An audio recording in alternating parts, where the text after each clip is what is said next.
Dear student, आज हम बात करेंगे वास्तविक संख्या की एक्सरसाइज नंबर फर्स्ट की। तो हमारा जो पहला क्वेश्चन है वो ये लिखा हुआ है कि 4052 और 12576 का हमें क्या निकालना है, एचसीएफ निकालना है। वो भी कौन सी वाली थ्योरम से, यूक्लिड विभाजन एल्गोरिथम का हमें यूज़ करके इसका हमें एचसीएफ निकालना है। तो हम आपको थ्योरम इससे पहले वाली वीडियो में बता भी चुके थे, तो हम डायरेक्ट इसको सॉल्व करेंगे। तो इस वाले थ्योरम से हमारा थोड़ा सा क्वेश्चन लॉन्ग जाता है, बट अगर यहाँ से आपको क्वेश्चन मिलेगा तो मिनिमम 4 से 5 नंबर के लिए आएगा। तो नंबर फर्स्ट हम इसका क्या करेंगे, हमें सबसे पहले इसमें ये चेक करना है कि कौन सी संख्या हमारी बड़ी है और कौन सी संख्या हमारी छोटी है। तो सीधा सीधा आपको दिख रहा होगा कि ये वाली संख्या हमारी छोटी है और ये वाली बड़ी है। तो हम क्या करेंगे, इसका इसमें डिवाइड लगाएंगे। 52 इसका इसमें लगा दो डिवाइड। तो ये लगभग कितने टाइम चला जाएगा, 3 टाइम चला जाएगा, क्योंकि 4 3 जा 12 होता है। तो 3 टाइम, तो 3 2 जा 6, 3 5 जा 15 और 3 का 0 में तो 0 और बना गया 3 4 जा 12। ये 0, ये 7 और 7 में से 5 जाएंगे तो 2, 5 में से 1 तो 4 और इधर 0 हो गया। इतना आ गया, ठीक। तो इस थ्योरम में हमें क्या लिखना होता है, स्टेप बाय स्टेप लिखना होता है। ये हमारा था स्टेप नंबर 1।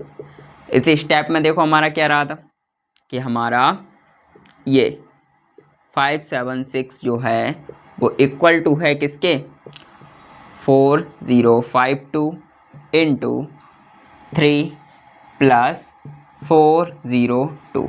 मतलब ये वाला हमारा एक फॉर्मूला होता है, कौन सा वाला, वही भाजक इक्वल भाज्य इंटू भागफल प्लस शेषफल वाला हमने फॉर्मूला यहाँ पर यूज़ कर रखा है। कौन सा वाला, तो भाजक इक्वल भाज्य इंटू भागफल प्लस शेषफल। ये हमारा हो गया स्टेप नंबर 1। अब हम बात कर लेते हैं सेकंड स्टेप में। तो सेकंड स्टेप में हमारा क्या बचेगा, जो हमारे पास रिमाइंडर आया हुआ है वो हमारा बन जाएगा भाज्य। तो हमारा भाज्य क्या हो जाएगा, 40 मतलब 420। इसमें हम डिवाइड देंगे कि मतलब इसका डिवाइड हम देंगे 4052 में, इसमें डिवाइड देंगे। तो इसका जब इसमें डिवाइड देंगे तो लगभग हमारा कितने टाइम चला जाएगा, तो लगभग हमारा डिवाइड जो जाएगा वो जाएगा 9 टाइम। तो 9 का 0 में तो 0, 9 2 जा 18 और बस 18 ही होगा तो 8 1 कैरी, तो 9 4 जा 36 और 1 37 हो गया। ये यहाँ से हो जाएगा, ये 2 बचा, ये 15 में से 8 गया तो 7, ये हमारा इधर 9 में से 7 जाएगा तो 2 बचेगा। अब सेम प्रोसेस हमें फिर वही फॉलो करा देनी है। कौन सी वाली, यही, ये स्टेप हमारा कौन सा हो गया था, स्टेप नंबर 2 हो गया था। ये स्टेप 1 था, ये स्टेप 2 था। इसको भी हम इसी टाइप से लिख लेंगे। किस टाइप से, जैसे इसको लिखा हुआ था, तो ये हमारा क्या हो जाएगा, 4052 इक्वल किसके होगा, तो 420 मल्टीप्लाई बाई 9 और प्लस का 272। ये स्टेप हमारा सेकेंड यहाँ पर कंप्लीट हो गया। अब हम बात कर लेते हैं, जब तक देखो हमें ये कंटिन्यू प्रोसेस रखनी है जब तक कि हमारा रिमाइंडर 0 ना आ जाए। तो स्टेप अब हम 3 पे चलेंगे। तो इसमें भी हमें सेम वही प्रोसेस फॉलो करनी है।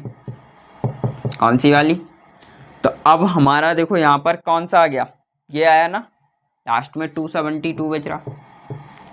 इसका डिवाइड किस में देंगे हम, तो इस वाले में 420 में। तो जब इसका डिवाइड हम इसमें देंगे तो कितने टाइम जाएगा, 1 टाइम जाएगा।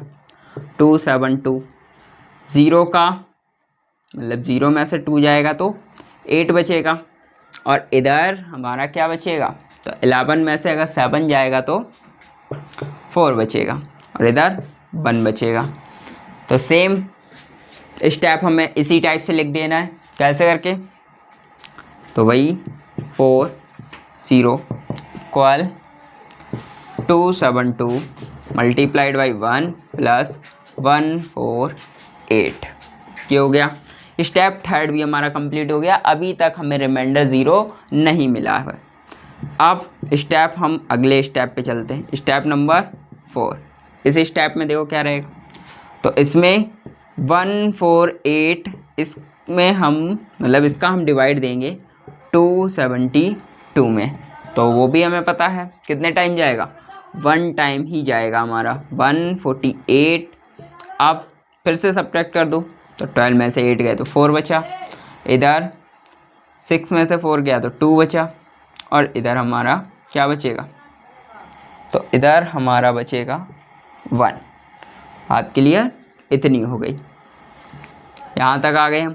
अब भी हमारा रिमाइंडर क्या नहीं आया हुआ है, 0 नहीं आया है, तो हम फिर से 272 इक्वल 148 मल्टीप्लाइड बाई 1 और प्लस का 124 हो गया।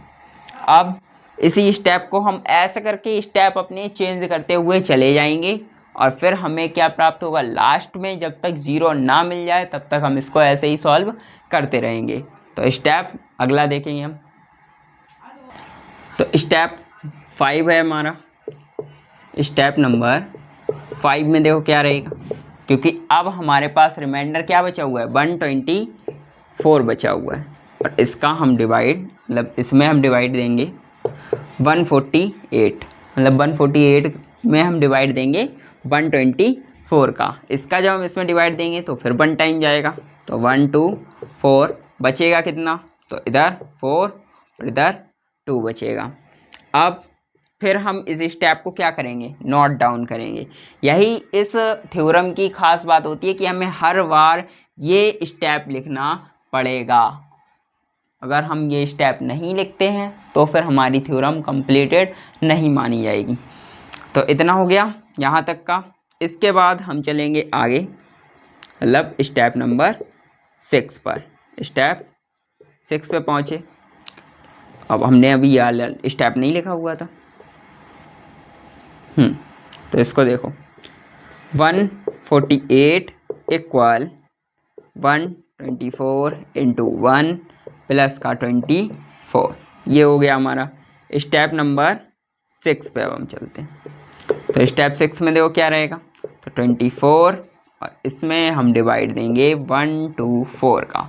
ये कितने टाइम जाएगा, तो 24 5 जा कितना होता 120 होता है, और बचेगा कितना हमारा 4 बचेगा। ठीक, अब हम देखते हैं इसका क्या स्टेप, हमें फिर से वही लिखना पड़ेगा क्या, तो 124 इक्वल 24 इंटू 5 प्लस का 4। ये स्टेप हमारे सभी लिखने ही लिखने हैं। इसके बाद हम अगले स्टेप पे चलेंगे, स्टेप नंबर 7।